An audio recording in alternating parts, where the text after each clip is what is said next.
Hello guys, welcome to another video in my channel. अभी हम जिस मैच के बारे में बात करने वाले हैं वो कल सुबह को होने जाने वाला सुपर स्मैश का मैच।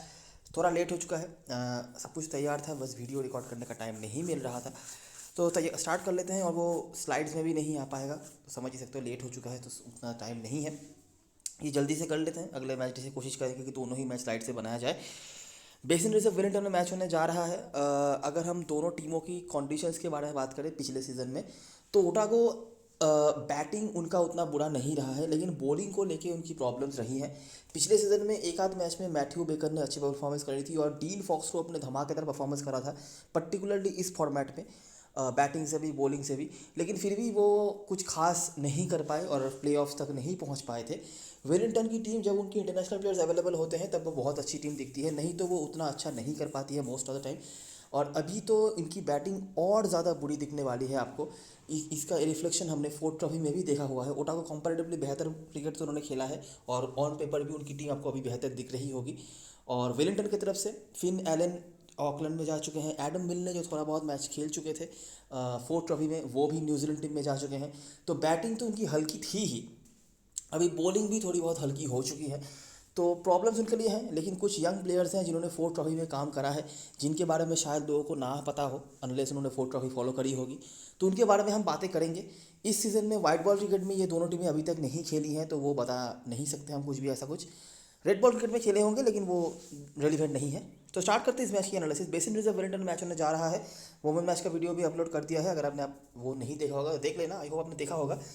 आखिरी 5 में वेलिंगटन 4-1 से आगे चल रही है। इस ग्राउंड पे रिकॉर्ड्स की बात करें तो अच्छे रिजल्ट्स नहीं गए हैं वेलिंगटन के लिए। पिछले 2 सीजनों में ज़्यादा मैचेस वो हारे हैं। पिछले सीजन में वेलिंगटन ने 5वें और ओटागो ने दूसरे स्थान पर खत्म किया था। इंडिविजुअल परफॉर्मेंस की बात करें तो वेलिंगटन की तरफ से कोई भी नाम बताने लायक नहीं है। इवन फिन एलन का भी नाम यहाँ बताने लायक नहीं था सुपर स्मैश में। तो बैटिंग उनकी एनीवेज वीक थी। अभी फिन एलन का तो अगर होते भी तब भी उनका नाम नहीं था। ओटावा की तरफ से जैसा मैं पहले बताया, डीन फॉस्टर और जेक गिब्सन ये सरप्राइज पैकेज के तौर पे आए थे। अभी भी इनका परसेंटेज कम है, लेकिन इस फॉर्मेट में स्पेशली बैटिंग से उन्होंने कुछ 2-3 मैच में तो धमाकेदार पारी खेल के रखी हुई थी। एक 96 भी है, यहाँ देख सकते हैं आप, और अच्छे एवरेज के साथ भी। जनरली ये लोअर मिडिल ऑर्डर बैट्समैन हुआ करते थे, लेकिन पिछले सीजन में इनको टॉप ऑर्डर ओपनिंग तक भी भेजा गया था, अगर मैं बहुत गलत नहीं हूँ तो ये एक बहुत सरप्राइज पैकेज के तौर पे आए थे। बॉलिंग पे अगर बात करें तो मैथ्यू बेकर मैंने बताया अभी एक मैच में उनका 5 विकेट था, लेकिन अगर उसको हटा दिया जाए तो वो भी कुछ खास नहीं दिखे थे। वेलिंगटन की तरफ से नेथन स्मिथ थोड़ा बहुत है, ये जो पहले ओटागो का खेलते थे 2 सीजन पहले तक, तो वो है। बाकी इनका भी कुछ खास डाल गला नहीं है। ठीक है, देखते हैं जब ये दोनों टीमें आमने सामने हुई हैं तो क्या हुआ है। हम स्टार्ट करते हैं 2021 से। वेलिंगटन में ये मैच हुआ था। ओटागो ने बनाया था 137 रन। करंट स्क्वाड में आपको सिर्फ मैक्स काउ मिल जाते हैं। 2 सीज़न पहले अगर आप जाओगे तो ओटागो की तरफ से ऐसे बहुत सारे प्लेयर्स आपको देखने मिलेंगे जो अभी टीम में नहीं खेलते हैं, जिनमें से किचन है, ब्रूम है, रिपन है। ठीक है, बॉलिंग पे भी एक आध चेंजेस हुए हैं, माइकल रे जैसे कि चले गए हैं। तो ऐसे चेंजेस आपको देखने मिलेंगे, इसीलिए इनके भी तरफ से कुछ नाम आपको शायद मिसिंग होता हुआ दिख जाए। बेन सीयर्स के 4 विकेट हैं, बाकी ये कुछ बॉलर्स हैं जिन्होंने परफॉर्म करा था। वेलिंगटन ने चेस कर लिया था, हालांकि करंट स्क्वाड में कोई बैट्समैन जिन्होंने बनाए थे वो नहीं है, डफी भी नहीं है। अगला मैच ये क्वींसटाउन में हुआ। ओटागो ने अच्छा बल्लेबाजी यहाँ पे भी करा, बल्लेबाजी पहले करते हुए 167 का टारगेट था सामने वाली टीम को। सीयर्स यंग हस्बैंड यहाँ पे भी रिपीट हो रहे हैं। वेलिंगटन ने वापस से चेस कर लिया। टिम रॉबिन्सन के स्कोर हैं और नेथन स्मिथ के स्कोर हैं, और दोनों ही अवेलेबल हैं। ठीक है, इनके बारे में बात करूंगा मैं टिम रॉबिन्सन के बारे में। बॉलरों में से बेकन है और रदरफोर्ड ने बॉलिंग करा के एक विकेट निकाल कर रखा हुआ था। तो दोनों मैच पे आप जो चीज़ नोटिस कर रहे हैं कि बॉलिंग से तो कुछ खास नहीं करा है ओटागो ने। 140 के टारगेट में भी आप लड़ सकते हो, लेकिन वो नहीं कर पाए। और यहाँ पे 167 के टारगेट में सिर्फ 5 विकेट गिराया, तो वो भी यहाँ पे कुछ खास वो नहीं कर पाए। अगला मैच ये वेलिंगटन में है और दूसरा मैच यहाँ पे भी ओटागो ने पहले बल्लेबाजी करी। यहाँ पे भी यंग हस्बैंड का नाम आया है, बाकी वैनबिक, और यहाँ पे भी वेलिंगटन ने अच्छी बल्लेबाजी करी, आसानी से चेज कर लिया। फिन एलन के काफ़ी नाम आ सकते थे यहाँ पे, उनके रिकॉर्ड्स अच्छे रहते हैं ओटागो के अगेंस्ट में, किसी भी फॉर्मेट में आप देख लो तो वो यहाँ पे हैं। और वेलिंगटन ने वापस से मैच जो है जीत लिया। ओटागो का बैटिंग साइड उतना बुरा उनका नहीं रहा है, आप नोटिस कर सकते हो। ये 137 थोड़ा कम दिख जाए, लेकिन उसके बाद अच्छा ही बल्लेबाजी उन्होंने करा है। 166 करा था यहाँ पे, 157 करा था यहाँ पे, लेकिन बॉलिंग से कुछ भी रेजिस्टेंस नहीं है। चौथे मैच पर आ जाएंगे तो वेलिंगटन ने पहले बल्लेबाजी करी इस बार और 152 बनाया। जो रन बनाने वाले प्लेयर थे वो अवेलेबल नहीं है। फॉक्सट्रोट, माइकल रे जो कि अवेलेबल नहीं है, डफी, लॉक्रोस, इनके परफॉर्मेंसेस रहे हैं। ओटागो इस रन को चेस नहीं कर पाई और इस बार कंपैरेटिवली ईजियर टारगेट भी था, लेकिन वो चेस नहीं कर पाए। फॉक्सट्रोट का बैटिंग से परफॉर्मेंस भी था ल्यू जॉनसन के साथ, वैन बीक के 2, नेथन स्मिथ यंग हस्बैंड वापस से इनका नाम आया है। एक दो करके ही सही, लेकिन नाम तो है। और नेथन स्मिथ के ही परफॉर्मेंस कंसिस्टेंटली हैं, बहुत ज़्यादा कुछ नहीं लेकिन कंसिस्टेंट कुछ ना कुछ पॉइंट्स तो हैं। लास्ट मैच जो हुआ था पिछले दोनों टीमों के बीच में, यहाँ पर विलिंगटन ने बहुत कम स्कोर बनाया था 120 का। ट्रॉय जॉनसन के स्कोर आपको दिख जाते हैं। लॉकरोज दूसरी बार नाम आया है इनका। बेकन और जैक गिब्सन की बॉलिंग आई थी सामने, और फॉक्सक्रोप ने यहाँ पे कुछ रन बनाए थे ल्यू जॉनसन के साथ। नेथन स्मिथ ने यहाँ पे 2 विकेट निकाले थे। बाकी रविंद्रा बिल ने ये अवेलेबल नहीं है। न्यूटन वैन बीक ने विकेट्स निकाले थे। थोड़ा फाइट बैक तो किया था विलिंगटन की बॉलिंग ने, लेकिन कोई फ़ायदा नहीं हुआ क्योंकि बहुत कम रन थे। तो जो चीज़ हम देख सकते हैं कि ये एक मैच अगर हम छोड़ दें जहाँ पे विकेट भी 7 निकाला, रन भी 120 ही कंसीड किए, इसके अलावा Otago as a bowling side उतना डोमिनेटिंग नहीं रही है। ठीक है, बैटिंग ठीक ठाक रहा है, बॉलिंग इतना अच्छा भी नहीं रहा। लास्ट 2 मैचेस में हमने ओटागो की बैटिंग को भी थोड़ा स्ट्रगल करते हुए देखा है। यहाँ पे उन्होंने 153 का टारगेट था, वो चेज़ नहीं कर पाए, और यहाँ पे सिर्फ 121 का टारगेट था, उसके लिए उनको आखिरी ओवर तक जाना पड़ा और 5 विकेट खोने पड़े। ठीक है, वेलिंगटन जब उनके बड़े बड़े प्लेयर्स अवेलेबल हुआ करते थे, रविंद्रा वगैरह, तब उनकी बैटिंग थोड़ी अच्छी दिखती भी थी। लेकिन पिछले सीजन में जब बड़े बड़े प्लेयर्स नहीं थे, जितने थे वो तो अब तो उतने भी नहीं है, तो तब फिर भी एक मैच में आपको रविंद्र का स्कोर देखने मिल रहा है। लेकिन जब वो प्लेयर्स नहीं रहे तब उनकी हालत ये बन गई है 120 का। ठीक है, बॉलिंग यूनिट में अभी भी मानता हूँ कि वेलिंगटन के पास उतना बुरा बॉलिंग यूनिट नहीं है। इंटरनेशनल प्लेयर्स नहीं भी हैं तब भी इनकी बॉलिंग अच्छी है, डोमेस्टिक प्लेयर्स अच्छे खासे हैं, तो उनके साथ वो लड़ सकते हैं। लेकिन बैटिंग को लेके प्रॉब्लम्स हैं, और ये चीज़ हमने फोर्थ ट्रॉफी में भी नोटिस करी, और थोड़ा बहुत जो रिजल्ट अपने तरफ लिया है वेलिंगटन ने फोर्थ ट्रॉफी में भी, वहाँ पे भी हमने उनकी बॉलिंग को ही फाइट बैक करते हुए देखा है। 1-2 प्लेयर्स हैं जिनके थोड़े बहुत नाम हैं, उतना ज़्यादा किसी का भी नहीं है कि हम हेड टू हेड से निकाल के बोल दें कि भैया ये तो कैप्टन मटेरियल हो गया हेड टू हेड रिकॉर्ड के हिसाब से। Young husband Nathan Smith Wellington की तरफ से थोड़ा बहुत नाम इनका है, और लॉकरोज के हमने लास्ट 2 मैचेस में परफॉर्मेंस देखे हैं, थोड़े बहुत एक दो करके विकेट निकाले हुए इन्होंने, और डीन फॉक्सट्रोट वगैरह का भी नाम है, तो वो हम देख सकते हो। ठीक है, आगे बात करते हैं, और कुछ चीज़ें अगर है तो उनके बारे में भी। हेड टू हेड में अगर हम समराइजन पे आ जाएँ तो कॉनवे वगैरह बहुत बढ़िया रिकॉर्ड होल्ड करते थे, लेकिन वो अवेलेबल नहीं है, छोड़ देते हैं ये सब बातें। आ जाते हैं ग्राउंड की तरफ और देखते हैं कि इतना बुरा रिकॉर्ड क्यों चल रहा है वेलिंगटन का, और वो उस ग्राउंड पे कुछ कर क्यों नहीं पा रहे। अच्छा, इसके पहले ग्राउंड पे आ जाए, अगर हम वेलिंगटन वाले मैच को यहाँ पे फोकस में रखें जहाँ पे कल का मैच होने जा रहा है, तो हमें पहला मैच मिलता है ये वाला, जो कि ओवरऑल भी पहला मैच है हमारे यहाँ पे। ओटागो ने बना था 137, 9 विकेट खो के, कम स्कोर था, कम रन था। बेन सीयर्स मेजर परफॉर्मर, ठीक है। और यहाँ पर वेलिंगटन ने 18 ओवर तक वो गए, 140 रन उन्होंने चेस कर लिया 6 विकेट खोकर। तो ओवरऑल लो स्कोरिंग इनकाउंटर ही आप कह सकते हैं, दोनों तरफ से ही बैटिंग उतनी खास कुछ हुई नहीं, वेलिंगटन ने जीत हासिल कर लिया। और दूसरे मैच पर भी ओटागो ने पहले बल्लेबाजी करी, कॉम्पेटिवली ज़्यादा स्कोर यहाँ पे बनाया था उन्होंने 157 का। यंग हस्बैंड और वैन बीक हमारे बॉलर्स रहे हैं, और वेलिंगटन की तरफ से जो परफॉर्मेंस है वो अवेलेबल नहीं है, और यहाँ पर ये ग्रिनॉल भी अवेलेबल नहीं है बस। और तीसरा मैच ये था, यहाँ पे भी वेलिंगटन ने पहले बल्लेबाजी करी।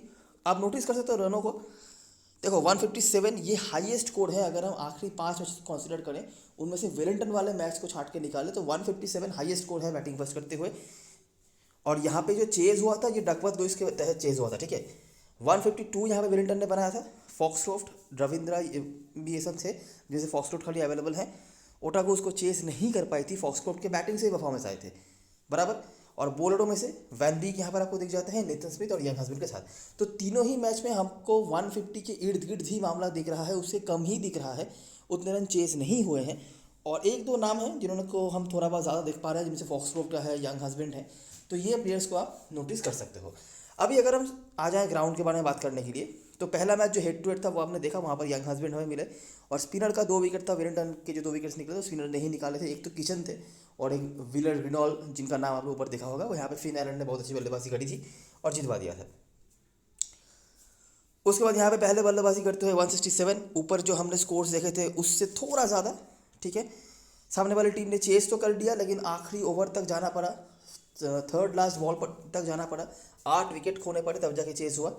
सीयर्स आपको देखने मिल जाते हैं, यंग हस्बैंड, नेथन स्मिथ और वैन बीक के साथ। उसके बाद वेलिंगटन बनाम ओटागो का ये जो दूसरा मैच आपने देखा था, ऊपर 152 बनाया था रविंद्र के बैटिंग के ऊपर डिपेंड करके, पेसर्स के साथ स्पिनर्स के कुछ विकेट। और दूसरे इनिंग्स पर हमने Van Beek, Nathan Smith, Young Husband, इन तीनों को पहले भी नाम देखा है इनका, यहाँ पे भी इनके नाम है, और चेज नहीं कर पाई ओटागो की टीम। ये 1 रन चेज हुआ, ठीक है, 168 का टारगेट था, लेकिन काफ़ी मशक्क़त करने के बाद, नहीं तो अभी तक हमने बैटिंग फर्स्ट टीम को अच्छा करते हुए देखा है। ये तो डकवर्थ लग गया, छोड़ दो, ठीक है। अगला मैच वेलिंगटन बनाम कैंटरबरी क्या हुआ 148, काफ़ी कम स्कोर था ये तो। ब्लंडेल और निथन स्मिथ का परफॉर्मेंस है, पेसर्स का अपर हैंड। और यहाँ पे भी नोटिस करो कैंटरबरी ने जीत तो लिया लेकिन सेकेंड लास्ट बॉल तक जाना पड़ा, ठीक है, तब जाके चेज हुआ, वो भी 150 के टारगेट को, बराबर। स्नेडन, रविंद्र स्मिथ ये परफॉर्मेंस इसमें आते हैं, स्मिथ का नाम कई बार आ चुका है। और लास्ट मैच जो हुआ था वो भी एक लो स्कोरिंग इनकाउंटर ही था, 18 ओवर का मैच था, 119 रन बनाया था ऑकलैंड ने। वैन बीक, नेथन स्मिथ ये नाम ऑलरेडी आपके टीम में आ गए होंगे, एडीवीएस आपकी टीम में होंगे, इनकी परफॉर्मेंस है। नेथन स्मिथ बॉलिंग सेकंड बेहतर रन का दिखा है, बॉलिंग फर्स्ट में भी विकेट है। वेलिंगटन इसको भी चेज नहीं कर पाई, ठीक है। केली और ट्रॉय जॉनसन के स्कोर थे और स्पिनर्स का यहाँ पे 5 विकेट रहा है। ऑब्वियसली आदित्य अशोक वगैरह रहते हैं लेग स्पिनर, तो वो तो है ही। तो जो मैं बताना चाहता हूँ, ऊपर आपने ओटागो की तरफ से डीन फॉक्सट्रोट को भी विकेट लेते हुए देखा है कि यहाँ पे स्पिनर्स का चलता है, ठीक है। अभी देखो 4 ओवर में शायद वो कितने विकेट निकालने ना निकालने वो तो मुझे नहीं पता, लेकिन स्पिनर्स का यहाँ पे रोल है। और वेलिंगटन के पास अगर उनकी पूरी स्ट्रेंथ की टीम रहे तो उनके पास अच्छे खासे स्पिनर्स रहते हैं। यंग हस्बैंड एक हो गए, रविंद्रा एक हो गए, ठीक है, और भी स्पिनर्स इनके पास होते हैं। टैस्कॉफ नाम के एक यंग प्लेयर को भी स्क्वाड में रखते हैं वो, तो ऐसे स्पिनर्स तो इनके पास हैं। ओटागो की तरफ से अगर आप देखोगे तो लॉक्रोस का नाम आपने ऊपर देखा है, दोनों हेड टू हेड में विकेट्स हैं। फॉक्सट्रोट तो है ही। तो ये स्पिनर्स आपको आपके लिए अवेलेबल होंगे दोनों तरफ से, और स्पिनर्स का यहाँ पे रोल है। और जहाँ पे स्पिनर्स डोमिनेट करने पे आ जाते हैं वहाँ पे 110 पर भी टीम निपट सकती है, ठीक है। और बहुत ज़्यादा स्कोर हमने यहाँ पे बनता हुआ नहीं देखा है। 170 भी यहाँ पे कभी भी नहीं बना है, 165 भी हमने बनते हुए नहीं देखा है, 150 के टारगेट को भी हमने डिफेंड होते हुए देखा है, इवन 120 के टारगेट को भी हमने डिफेंड होते हुए देख लिया है लास्ट मैच में। तो आपकी स्पिन डिपार्टमेंट कैसी है उसके ऊपर बहुत सारी चीज़ें डिपेंड करने की, ज़रूरी नहीं कि विकेट निकाले ना निकाले, लेकिन उनका रोल तो रहता है, चाहे वो रन रोकने में हो, प्रेशर बनाने में हो, विकेट निकालने में हो, हर तरफ से वो रोल आपको निभाते हुए देख सकते हैं, ठीक है। तो स्पिन ऑलराउंडर्स इस ग्राउंड पे काम पे आते हैं, जो हम समझ सकते हैं। तो ये हो गई बातें ग्राउंड से रिलेटेड, हेड टू हेड की चीज़ें हमने पहले डिस्कस कर ली है। आई होप आपने सब कुछ सही से देख लिया होगा। अभी हम बात करते हैं प्लेइंग 11 के बारे में। वेलिंगटन की तरफ से ऐसा प्लेइंग 11 हो सकता है अकॉर्डिंग टू 4 ट्रॉफी, ये लाइनअप है। चेंज ऑब्वियसली हो सकता है, वो तो आपको लाइनअप आने बाद पता चल जाएगा। जहाँ पर टिम रॉबिन्सन और निक ग्रीनवुड ओपनिंग कर रहे हैं। निक ग्रीनवुड बेहतर दिखे हैं दोनों ओपनरों में से, 4 ट्रॉफी में भी इन्होंने काफ़ी अच्छे स्कोर्स बनाए हैं। टिम रॉबिन्सन थोड़े हिट और मिस टाइप रहे हैं, लेकिन इनको हिट करना आता है और लंबा खींच सकते हैं अगर चल गए तो। उसके बाद निक केली बहुत बुरे फॉर्म से गुजर रहे हैं, बड़े प्लेयर हैं, ये फॉर्मेट में बहुत एक्सपीरियंस भी है, कैप्टन भी है, लेकिन इस सीज़न में अभी तक तो उनका कुछ चला नहीं और ना ही इस फिक्चर में कुछ खास रिकॉर्ड है, बराबर। ट्रॉय जॉनसन उसके बाद मोहम्मद अब्बास हैं, ये बॉलिंग करा सकते हैं लेकिन उम्मीद बिल्कुल भी ना रखो तो ही बेहतर। मैकलाफ्लिन उसके बाद Nathan Smith, Logan Van Beek, Young Husband, Sneddon और न्यूटन। बेंच पे टैशकॉफ हो सकते हैं, अगर टीम को एक्स्ट्रा स्पिनर चाहिए हो तो वो इनको देख सकते हैं, ये अच्छी बैटिंग भी कर लेते हैं। बाकी अगर आप बॉलरों में से देखोगे तो थोड़े कम नाम वाले हैं, लेकिन ये एक्सपीरियंस बहुत रखते हैं। स्नेडन, न्यूटन ये काफ़ी टाइम से खेल रहे हैं, और न्यूटन को तो वाइट बॉल मतलब लॉन्गर फॉर्मेट में रेगुलरली खिलाते थे एक टाइम पे। अभी मौका ज़्यादा नहीं मिलता है, लेकिन अभी क्योंकि फिर से इंटरनेशनल प्लेयर्स नहीं अवेलेबल हैं तो इनको मौके मिलने वाले हैं। इस फॉर्मेट में हालांकि ये बॉलर्स उतने ट्राइड एंड ट्रस्टेड नहीं है, स्पेशली न्यूटन और स्नेडन की मैं बात कर रहा हूँ, लेकिन बाकी बॉलर्स तो हैं ही, नेथन स्मिथ, लोगन वैन बीक, यंग हस्बैंड तो आपने देख ही लिया। और बाकी ये दोनों में से किसी को देखना है तो न्यूटन की तरफ देख सकते हो। तो हमारे शॉर्ट लिस्ट में यहाँ से नेथन स्मिथ, वैन बीक और यंग हस्बैंड ये तीनों आएंगे। यंग हस्बैंड ज़्यादा इंपॉर्टेंट इसलिए क्योंकि ये लेग स्पिनर है और बैटिंग भी थोड़ी बहुत कर सकते हैं। नेथन स्मिथ, वैन बीक तो है ही लोगों की टीम में, नेथन स्मिथ अपने पुरानी टीम के अगस्त में भी खेलेंगे। बाकी बैटिंग में से किसी पे भी भरोसा करने लायक कुछ ऐसा नहीं है। ग्रीनवुड का फॉर्म अच्छा रहा है और निक केली का परसेंटेज ज़्यादा होगा, फॉर्म अच्छा नहीं है, तो इन दोनों में से आप सिलेक्ट कर लेना, ठीक है। इसके साथ अपना कोर बना सकते हो आप, जो 3 यहाँ पे ऑलराउंडर्स हैं, यंग हस्बैंड, वैन बीक और स्मिथ, और यहाँ से एक बैट्समैन लेके आप अपना कोर बना सकते हो। इसके साथ आप जिनको ऐड कर सकते हो, ग्रीनवुड, केली में से आपने जिसको छोड़ा उसको ले सकते हो। रॉबिन्सन भी अच्छे ऑप्शन है, हेड टू हेड में एक रन भी है इनका, ज़्यादा भरोसे लायक तो बिल्कुल भी नहीं है लेकिन हाँ रन है। और बॉलरों में से न्यूटन, ठीक है। बात करते हैं ओटागो की तरफ से, तो रदरफोर्ड 4 ट्रॉफी के लास्ट कोई मैचेस में खेले नहीं थे, इंजरी का कोई इशू रहा होगा और उम्र भी हो चुकी है इनकी, तो शायद लॉन्गर फॉर्मेट धीरे धीरे छोड़ भी दें। उसके बाद जॉर्जिसन जो अपने पुराने टीम के अगेंस्ट में खेलने आने वाले हैं और काफ़ी यूनिक अच्छे ऑप्शन बन सकते हैं कैप्टनसी के लिए। टॉप ऑर्डर बैटिंग भी करेंगे, बॉलिंग भी कुछ हद तक कर लेते हैं और अपने पुराने टीम के अगेंस्ट में खेलेंगे भी, तो उनका एक्सपीरियंस भी काम पे आ सकता है।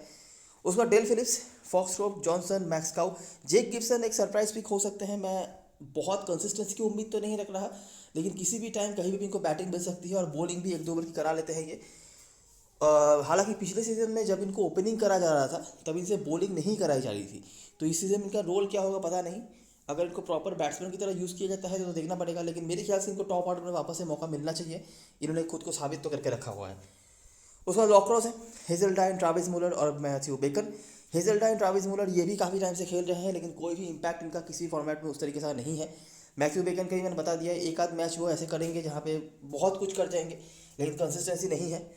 लॉक्रोस बेहतर कर रहे हैं, फोर्थ ट्रॉफी में भी इनका परफॉर्मेंस अच्छा रहा है, ये बैटिंग भी कर लेते हैं, एक अच्छे ऑप्शन है, देखा जा सकता है। गिब्सन का मैंने बता दिया। मैक्स काउ दोनों कीपरों में से बेहतर ऑप्शन है, इनको बैटिंग हिट करना काफ़ी अच्छा आता है, अच्छे स्ट्राइक रेट के साथ रन बना सकते हैं। ये किसी की प्रायोरिटी नहीं है, लेकिन एक को तो नहीं पड़ेगा कीपर में से, तो आप इनको ले सकते हो। डीन फॉक्सक्लोज मस्ट हैव है, इनको बारे में बताने की जरूरत नहीं है, और जॉर्ज जेसन को भी आप ले सकते हो। तो यहाँ पर जो प्लेयर्स हमारे कोर को बनाएंगे, रिकॉर्ड्स तो किसी के भी नहीं है, बस कॉमन सेंस और रीसेंट फॉर्म के बेसिस पे। तो जॉर्ज जेसन और डीन फॉक्सक्लोज ये दोनों हमारे टीम में होंगे। उसके बाद यहाँ से हम लॉक्रोस को लेंगे, और बॉलरों में से मैथ्यू बेकन या जो भी नाम है इनका परसेंटेज ज़्यादा होगा तो इनका। गिब्सन का रोल समझना पड़ेगा, अगर ये बैटिंग में टॉप ऑर्डर में आते हैं तो बहुत इंपॉर्टेंट प्लेयर बन सकते हैं, क्योंकि बॉलिंग इनको ज़्यादा इनिवेज नहीं मिलती है, और इनके पास एबिलिटी है हिट करने की और लंबा इनिंग्स खेलने की। पिछले सीजन में 96 बना के रखे, तो हल्का नहीं समझने का इनको, ठीक है ना। तो ये हमारे 5वें प्लेयर हो सकते हैं ओटागो की तरफ से, जिनके साथ हम अपना कोर बनाएंगे। जॉर्जसन, फॉक्सक्रोफ्ट, बेकन, लॉक्रोस और गिब्सन, ठीक है। इसके साथ हम जिन प्लेयर्स की तरफ देख सकते हो, रदरफोर्ड, वो बात तो ऑब्वियसली उनमें नहीं रही अभी, लेकिन वही है कि परसेंटेज प्लेयर होंगे, टॉप ऑर्डर में आएंगे, चल गए तो बहुत लंबा खींच सकते हैं, तो वो पॉइंट्स इनकी तरफ से चलता है। कीपर में से शायद आप मैक्स काउ को लेकर चलो, क्योंकि और यही बेहतर ऑप्शन होंगे, यही थोड़े बहुत ट्राइड एंड ट्रस्टेड है इस फॉर्मेट में। और तीसरा अगर कोई ऑप्शन आपको देखना है तो हेजल्टाइन को देख सकते हो। हेजल्टाइन काफ़ी टाइम से खेले नहीं है, T20 एक्सपर्ट माना जाता है, इसीलिए लॉन्गर फॉर्मेट में ज़्यादा खेलते भी नहीं है। तो उस हिसाब से बाकी मेरे को तो ओटागो के किसी भी बॉलर को भरोसा नहीं है, even not even Matthew Bacon, लेकिन किसी को तो लेना ही पड़ेगा। तो इस हिसाब से जहाँ पर आप 10+1 पे खेल रहे हो, ये मैच मुझे लगता है ऐसा मैच होगा जहाँ पर आपको बॉलर कम लेना पड़े। बेंच पे ओली वाइट हो सकते हैं, अगर आपको नहीं पता हो, सेकंड लास्ट जो एडिशन था अंडर-19 वर्ल्ड कप का, वहाँ पे न्यूजीलैंड टीम में वन ऑफ द स्टार्स थे ये ओली वाइट। टेस्कॉफ जो विलिंगटन के बेंच पे हैं, और ओली वाइट जो ओटागो के बेंच पे, दोनों ही वो थे। लेकिन ओली वाइट काफ़ी इंपॉर्टेंट प्लेयर हुआ करते थे, मेरे ख्याल से कैप्टन भी थे, काफ़ी टैलेंटेड प्लेयर हैं, लेकिन अभी तक इस सीनियर टीम के होकर कोई मौका उनको नहीं मिला है कहीं भी खेलने का, तो पता नहीं क्या होगा इनके साथ, लेकिन हाँ टैलेंटेड तो डेफिनेटली है। कैप्टन मैसेज चॉइस की बात करें तो वैन बीक और स्मिथ, इनके रिकॉर्ड्स भी डिसेंट हैं, परसेंटेज भी हाई होगा, और लोग सेफ ऑप्शन की तरफ जाते हैं, तो ये दोनों ऑप्शन बनेंगे। केली परसेंटेज हिसाब से परफॉर्मेंस बहुत ख़राब रहा है इस सीजन में, और ग्रीनवुड अच्छा कर रहे हैं, थोड़ा बहुत परसेंटेज भी हाई हो सकता है इनका। यंग हस्बैंड एक पंट हो सकते हैं, ऑलराउंडर में होंगे, स्पेशली रेस्ट्रिक्शन वाले साइड्स में लोग शायद इनको ना लें, लेकिन हमारे टीम में ये होंगे, ये बैटिंग भी कर लेते हैं, और न्यूटन बॉलिंग में से।